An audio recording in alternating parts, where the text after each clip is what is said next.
So if we're looking at the law of contrapositive, the contrapositive of a statement, the P then Q, is equivalent to not P then not Q. So we negated both pieces. If we negated both pieces alone, remember that's what the inverse was, but we didn't just negate both pieces. We also changed the order of the if portion and the then portion, the antecedent and the consequent. The part before the arrow and the part after the arrow got switched. We got the not P then the not Q.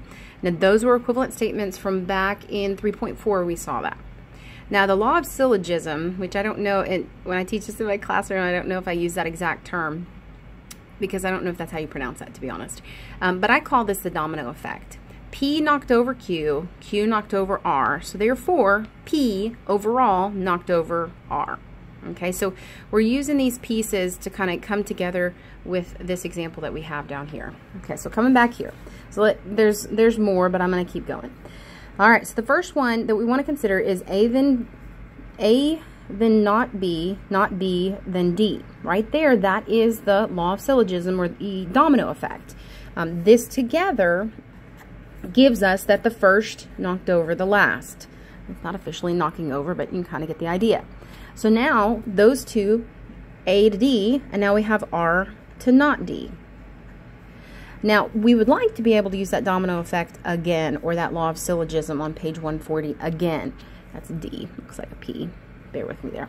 Okay, except we cannot until it's D implies something else. So we have to think of a creative way that we could write R then not D in equivalent form.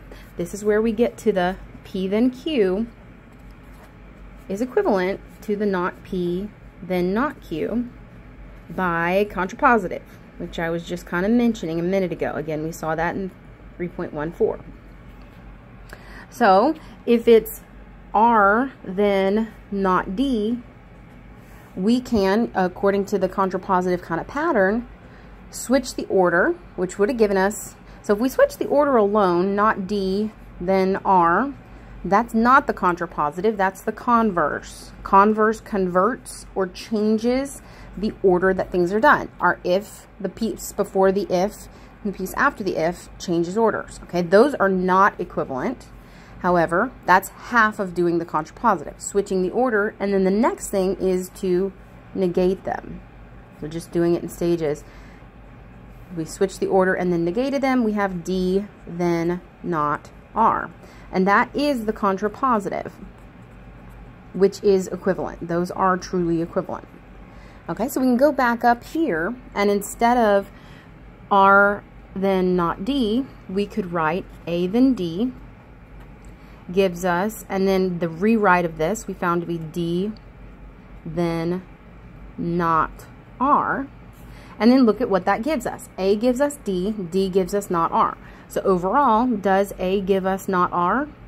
Yes, by the law of syllogism. That is a valid argument. So law of syllogism, P then Q, Q then R, and then overall the first knocked over the last kind of thing. Notice that's part of the valid arguments. Invalid arguments, converse and inverse, we saw in 3.4 is not equivalent to the original statement. So those are two common fallacies or invalid arguments. But we were able to string together several valid arguments to get to our final conclusion. A knocked over D, D knocked over R. So overall, A knocked over R, or caused not R overall. So this is a valid argument. Hope that helps.